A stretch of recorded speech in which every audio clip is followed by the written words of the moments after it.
Jai Shriman Narayan. Jai Shriman Narayan. Jai Shriman Narayan. I pay my obeisances to my spiritual master, Srimad Jagadguru Sudarshan Acharya Maharaj. I pay my obeisances to Lord Sri Ramanuj. I pay my obeisances to our Purva Acharyas. I pay my obeisances to our 12 Alvars. I pay my obeisances to Mother Lakshmi, and I pay my obeisances to Lord Sriman Narayan. I welcome all of you here physically at the Sri Narayan Dham in Durban, South Africa. I welcome those that's watching this discourse locally, nationally and internationally, and I welcome in advance those that's going to be watching this discourse when it is posted on YouTube and the various groups from around the world subsequently. I welcome Lord Ram on day 4 of our Ram Navami celebrations held here at the Sri Narayan Dham in South Africa and around the world. And it is significant this year as we had Lord Ram's Ayodhya temple opening earlier this year. So our ashram has dedicated this entire year to Lord Ram in lieu of the great opening of the temple at his birthplace at Ayodhya. So I want to continue from yesterday because I think we had an interesting discussion, and it would be fruitless to sit in a satsang of Lord Ram without knowing the basics. So we were discussing karma, and one would ask, why did Lord Ram have to suffer through karma when he had taken a guru already? Yes, you think that's an appropriate question? People will be thinking, because the guru says, when you accept a bona fide spiritual master and when you surrender through to him, then through knowledge, he will burn away all your karma. So why did Lord Ram have to go 14 years exile and then become king?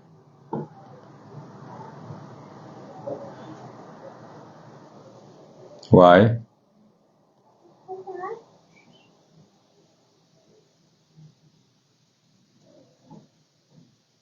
So Satish Bhai is not here, Jessica. Make sure he listens to this discourse later. Alright?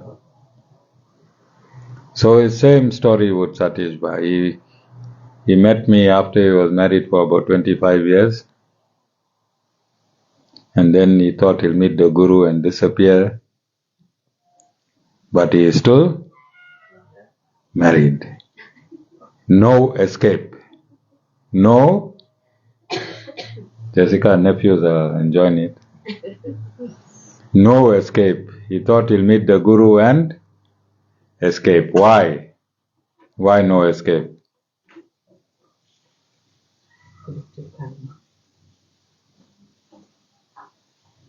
Yeah, but he met his Guru. He met his Guru. The Guru is supposed to change his destiny.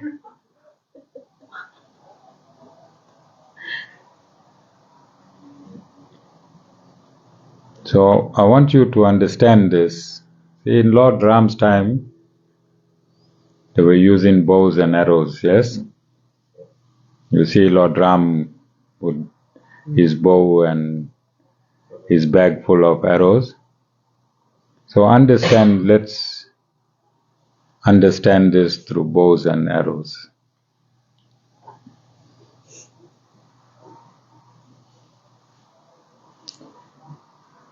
Let's understand each karma we go. So how many karmas do we undergo on a daily basis?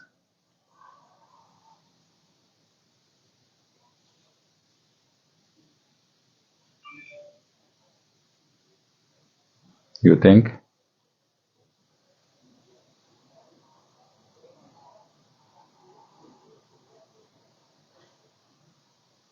Everything we do is fueled by our karma.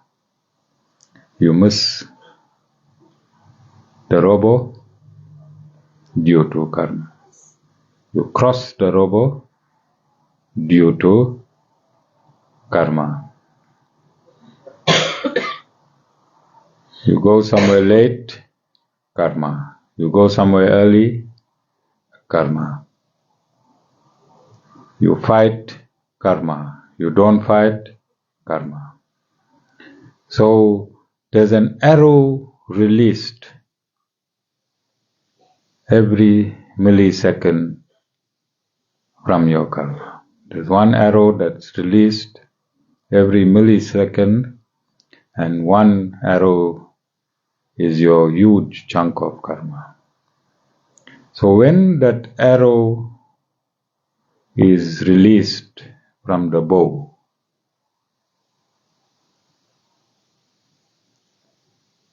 can you stop that arrow? So that arrow has to reach its target. And that is the karma that you are suffering after you meet the Guru. So your Guru clears your accumulated karma you had from the beginning of your life. That accumulated karma, Guru clears. Then that karma you was going to suffer that you accumulated in this life. As you were living, you accumulated karma that you are going to experience in your next life. Guru clears it. But the karma that was released like the arrow, you have to go through it. Like Satish Bhai has to go through his marriage. When he got married, the bow was released. I'm just making him. So what the Guru does, the Guru softens the blow of the arrow. Guru softens the blow of the arrow. Like Guru has closed Jessica's mouth by about 75%. And what Guru did to Avir last week, soften the blow. The blow is the... Alright, are you understanding with these practical examples why you have to undergo certain karma? Why Lord Ram had to go 14 years for exile? Because that bow had already left that arrow had already left that bow. You understand? So I also stated yesterday that every action is deliberate. There is no chaos anywhere. Every action is deliberate. And I just want to read you a verse. I couldn't find that other verse. I'm going to find it. Maybe tomorrow. I tried to look. Sometimes these verses just elude me because it's not the day to be discussed. So chapter 15, verse 15. And I am seated in the hearts of all. From me, memory, knowledge, and their removal also. Indeed, I alone am to be known from all the Vedas. I bring about the fruition of the rituals of the Vedas. Semicolon, I alone am the knower of the Vedas. So many things I discussed Let's unpack it slowly. And I am seated in the hearts of all. So where is the Supreme Lord? What he is saying? He's in the heart of everyone. What is he doing in the heart of everyone?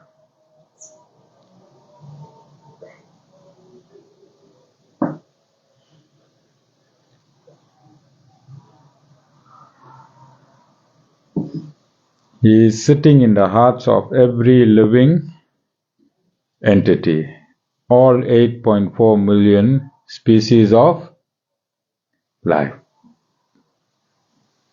As soon as creation begins, he enters every element and every living entity.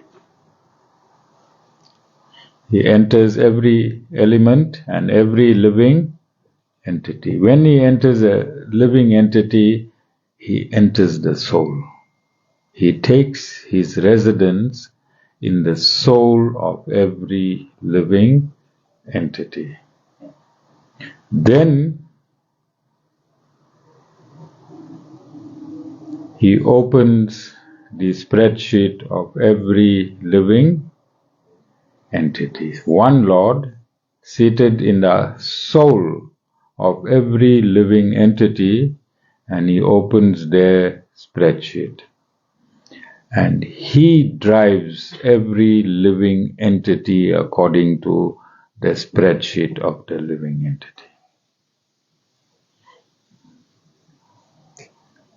Are you understanding mathematically why I said there's no chaos? That one God knows everyone's karma. How does he know? Because he is seated in the soul of every living entity, and the mind of every living entity continuously records like a movie camera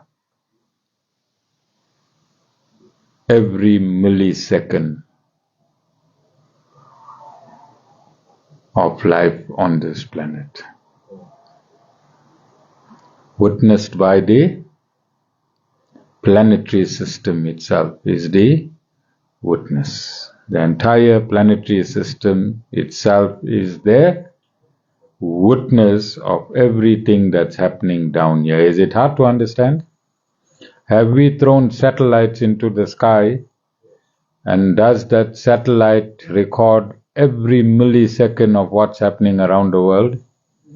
Well, the Americans were doing it for a long time, stealthily, haven't they? Been spying on countries.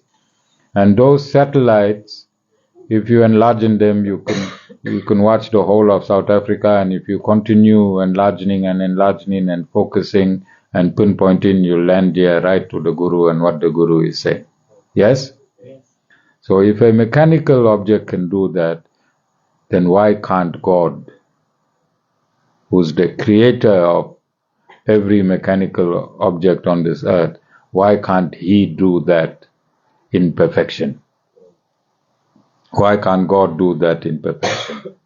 So how the satellite observes you, God is seated in your heart, and he has your spreadsheet. He has your spreadsheet, and he drives you through your destiny. He is the driver, not you. You think you are the driver, you think you are the doer, but your doer, the actual doer, is the Supreme Lord. Whatever karma you accumulated, this is why you are never continuously unhappy, and you are never continuously happy. Because there was an older understanding on how karma works, and it was said that if you have 20 good karmas and 10 bad karmas, 20 good karmas minus 10 bad karmas, and you'll be left with 10 good karmas. It doesn't work like that. If you have 3 bad karmas, you'll get whacked. And if you have 3 good karmas, you'll be happy. So this is why some days things work out for you, some days things don't work out for you, because as you reap, you shall sow. So each karma as you created, it is stored in that sequence.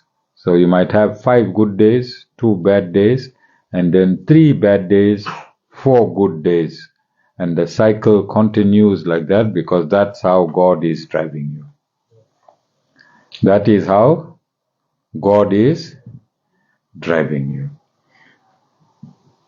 So if we want to understand yesterday's discussions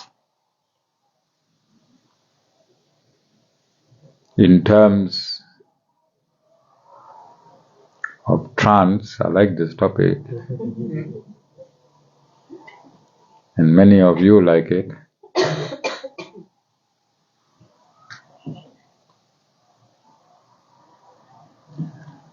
How can you get another driver when the Supreme Lord, Lord Sriman Narayan, in his form as Vishnu, is the only driver? He is seated in the heart of each and every individual.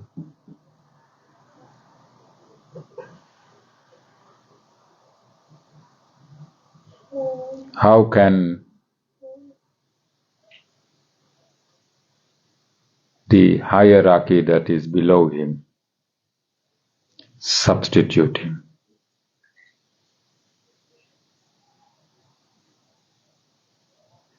How can the hierarchy that is below him substitute him? Are you understanding? It's Lord Sriman Narayan right on top. Then for the purposes of creation, he becomes Lord Vishnu. And then Lord Vishnu sits in the heart of Lord Brahma, and Brahma creates, and through Lord Brahma, Lord Shiva appears, and they become the working committee of creation, the working committee of creation. Lord Brahma is the creator, Lord Vishnu is the maintainer, and Lord Shiva is the destroyer. That's the working committee. Then below the working committee is Lord Indra, and below Lord Indra are 330 million cosmic administrators. And if that Vishnu is driving you,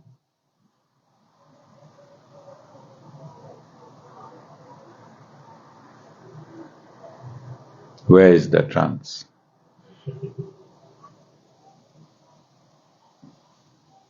Where is the trance? How can the trance drive you?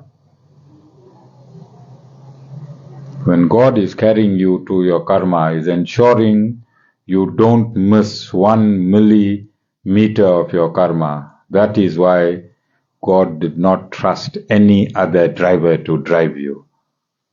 And that is why karma is absolutely perfect. There is no chaos in this universe.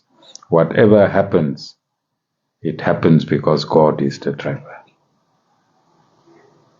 It happens because God is there, and only God drives you.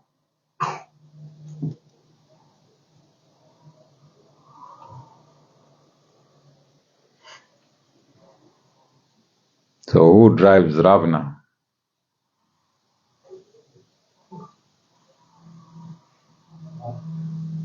Lord Narayan drives Ravana. Doesn't he? So you create your spreadsheet and God will drive you there. You create your spreadsheet and God is a willing driver. Is a willing driver, he ensures you do not miss one action of your destination. You don't miss a single action of your destination. You know the turn by Checkers? So if you go down, you want to turn right to go to Checkers. So I had a car called Galant. And when I took that turn, another car jumped the robo and wrote me off. And he was insured, but I didn't get paid. And at that point in time, I was in the police force. So it was very difficult for me to go to work. I was in the right, and my attorney, the very famous attorney today, is the head of one of our Hindu Dharma Sabhas.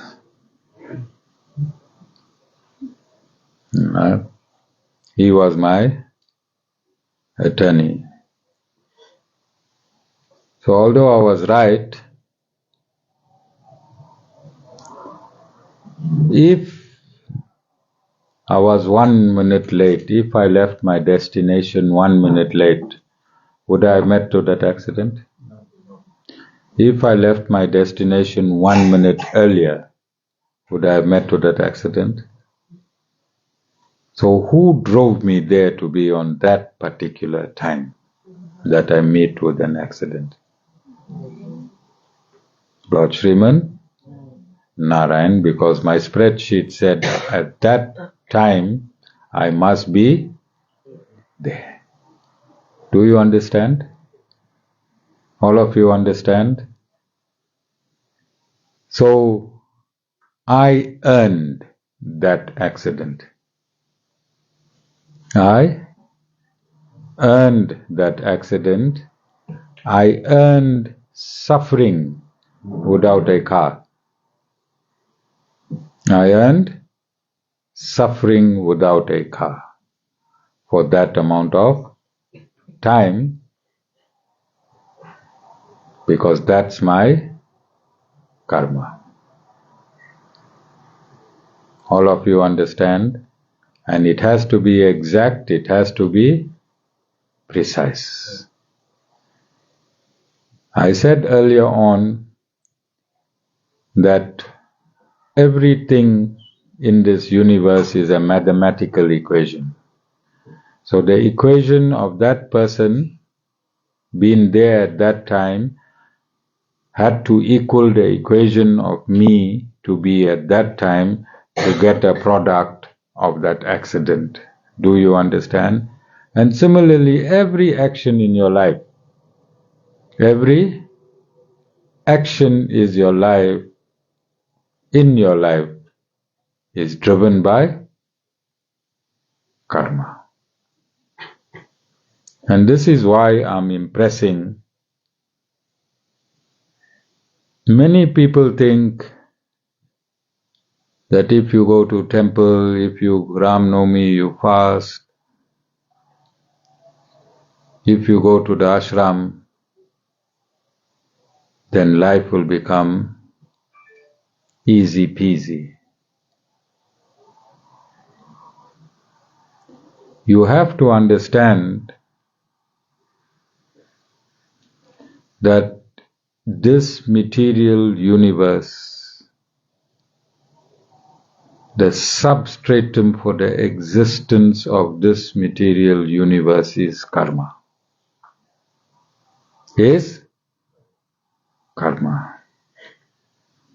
Everything in this that's constituted in this universe is karma, is the product of karma. You cannot escape karma totally. But when you surrender to a bona fide spiritual master, he can take away 90% of your karma. That 10% you have to undergo. 10% does not mean 10% in life. It means 10% of your total karma. You have to undergo. It's easy to understand. When you put a fan off, does the blade stop spinning immediately, or it has to do a good few revolutions until it stops? Similarly, when you come to the Guru presses your karma button, but a few revolutions of your karma have to take place, but there's a guarantee it will stop. Are you understanding? So sometimes you may think that I was having a good life until I met the Guru. Now things are happening. Instead of things getting better, it's getting worse. Aware, how many times that thought came in your head?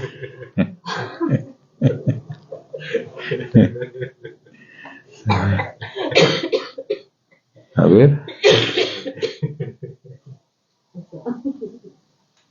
Guru is sharp, aware?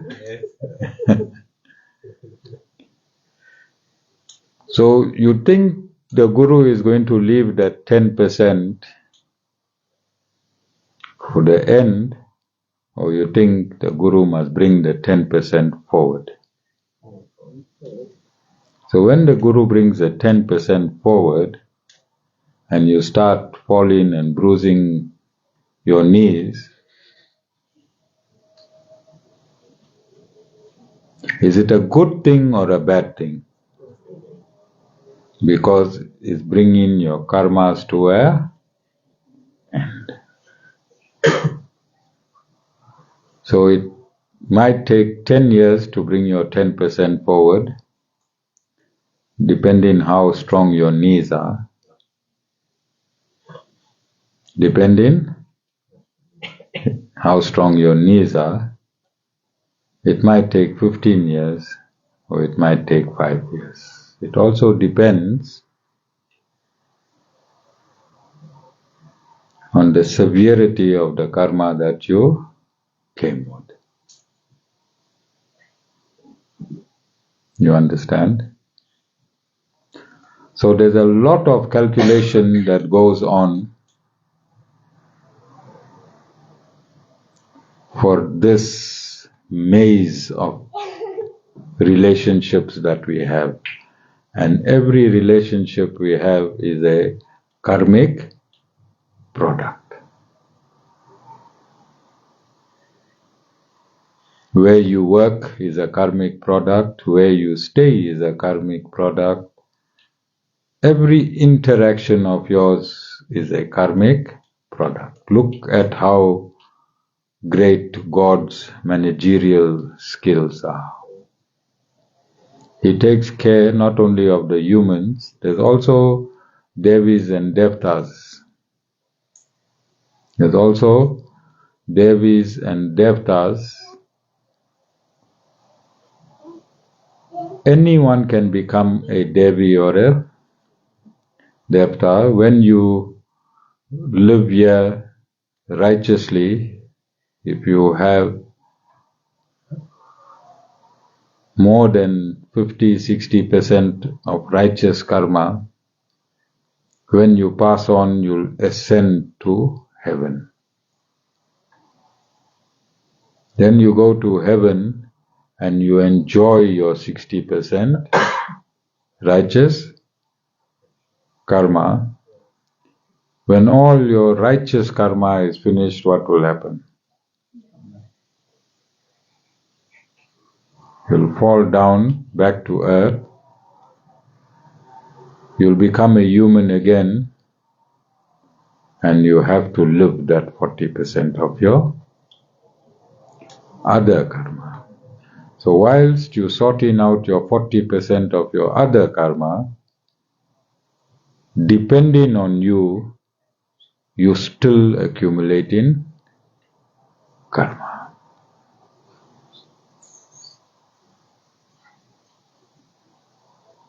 Is it frightening? Or is it releasing?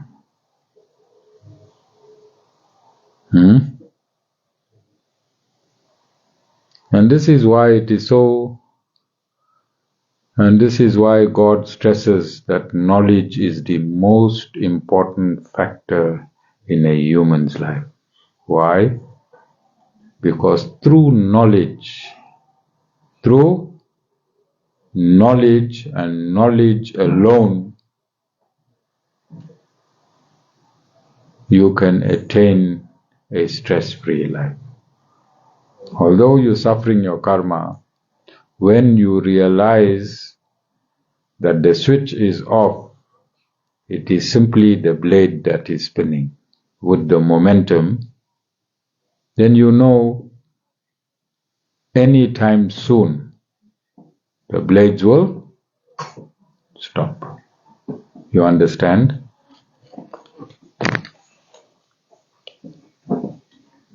The Lord says, from me are memory, knowledge, and the removal also.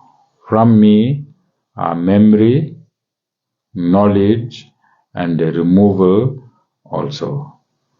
So God reminds you, because He is seated in you, to go to a Sankirtana yajna. God reminds you. Then when you come to a Sankirtana yajna, through that memory, you get knowledge. God is saying, from me comes knowledge. This is how you get knowledge. And the removal also. When you leave here, how many of you will be practicing my knowledge?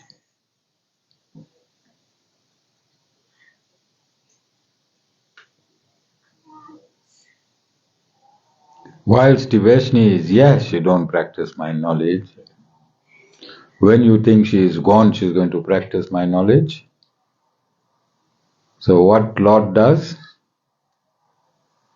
He removes the knowledge from your mind. That is why there were many people here. They stopped drinking, they stopped smoking, they stopped eating meat, they stopped going to nightclubs, they stopped swearing, they stopped fighting. But when they left, they back to meat, they back to alcohol, they back to gambling, they back to drugs. And they were here for a long time, some over a year. And they were clean. And when you see them now, you think, hey, how these people landed like that? Is because God gave knowledge, and knowledge kept you sober, knowledge kept you clean, knowledge kept you pure, knowledge kept you righteous. When you left here, God removed that knowledge from you. The blade of the fan started there again. Because when you leave the Guru, you go back to destiny. So the fan comes on again. But does it work? I have 10 years of experience to prove to you it works. Because many of you are here, Dana, you here, you knew who were here, you knew how their lives changed, you knew the conduct and the character, and it was the knowledge that were keeping them there. And the knowledge is keeping you here. And when you leave here, then the Supreme Lord who is seated in your soul will remove that knowledge and you'll go back into darkness. Do you understand? Is it a perfect science? This is why God comes down timelessly. This is why Lord Ram came and played karma. Amongst the many things he did, one of his things was get involved in karma himself, so that you can understand through the Supreme Lord himself that if he was affected by karma, if he had to live through karma, he had to go into exile because of karma, then mankind can go through this, because he set the path. So when you get up in the morning and you think your life is very bad for no reason, for man always thinks his life is very bad for no reason, doesn't man? Then I'm giving you knowledge for you to understand, why life takes a turn every now and again.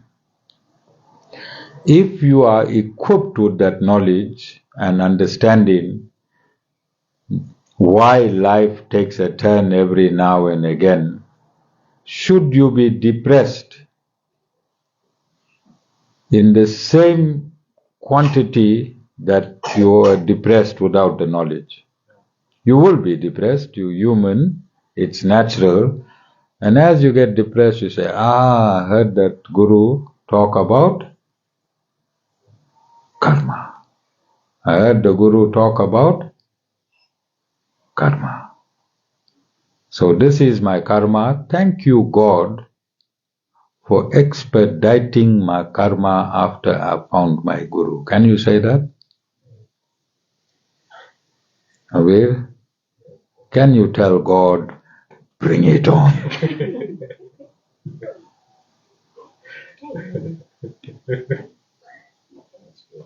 If you trust in your Guru, you can tell the Lord, bring it on. Because you know that blade of the fan, after the switch goes off, the revolutions get slower and slower and slower. That is a guarantee. The guarantee is the blade of the fan have to stop. So you can tell God, bring it on.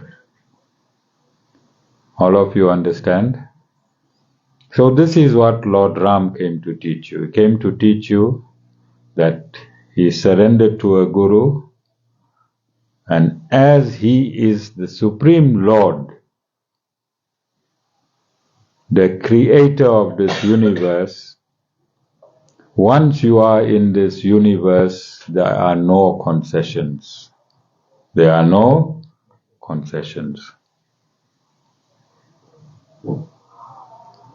If the Lord, how many verses are there in the Ramayan?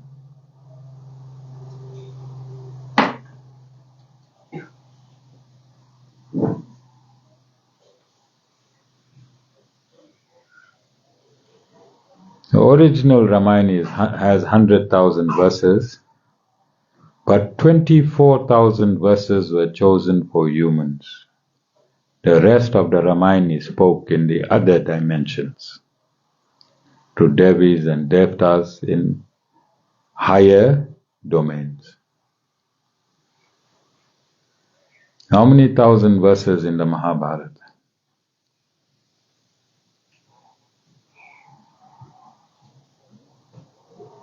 And who came down in these two epics? The Lord. You think the Lord misses anything in his life? If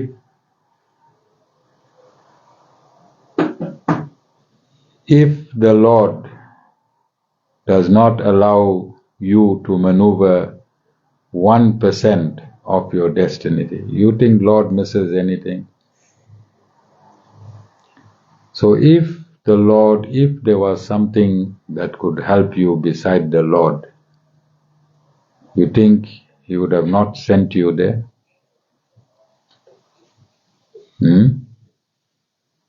Think he would have not sent you there? All of you understand? So if this is for our Sanatan Dharmis who call themselves Hindus, if there was such a thing as trance helping you, God should have sent you there himself. Or he would have mentioned it in this 100,000 or 24,000 verses, don't you think? God is absolute, his instructions are absolute. He is stating here, see what he is stating. I bring the fruition of the rituals of Vedas. I bring the fruition of the rituals of the Vedas. Who does that? The Supreme Lord only. You can't go and do any other Havans there and do your other stories, because the Lord is saying, I bring about the fruition of the rituals of the Vedas. Only the Supreme Lord, no one else.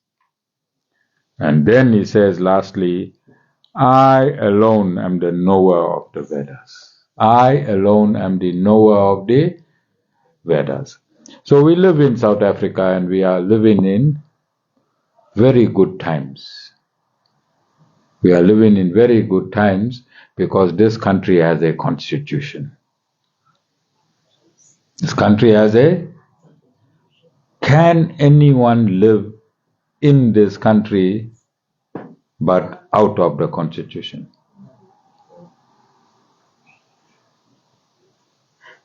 Can anyone live in this country but out of the constitution? Similarly, the constitution for the universe is the Vedas. Constitution for the universe is the Vedas. Can anyone live in this universe without the constitution of the Vedas? You understand? So the electoral court made a decision that President Zuma can stand as a candidate for president of the MK party and president of the country. And what is the IEC doing? What are they doing? Appealing to the Constitutional Court. Whose decision?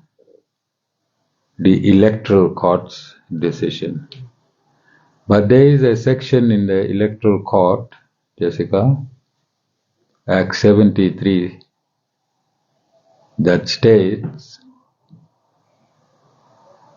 that the electoral court's decision is final and cannot be contested in any other court.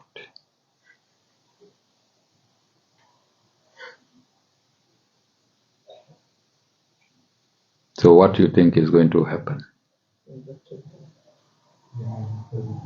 You understand?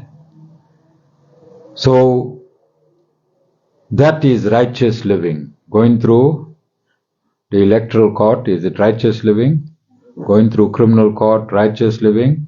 Going through civil court, righteous living? Because all these laws are there. Can a state be successful without laws?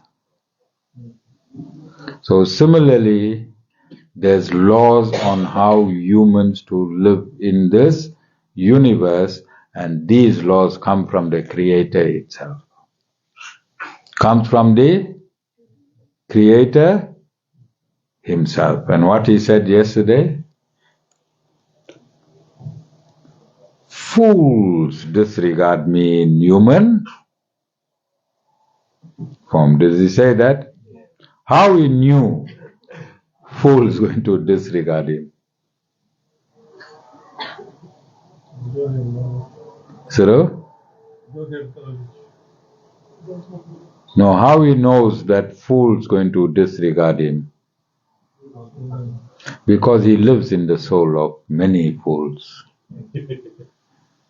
He lives in the soul of many fools. We have 8.6 billion people in this world. How many are believing in Lord Sriman Narayan?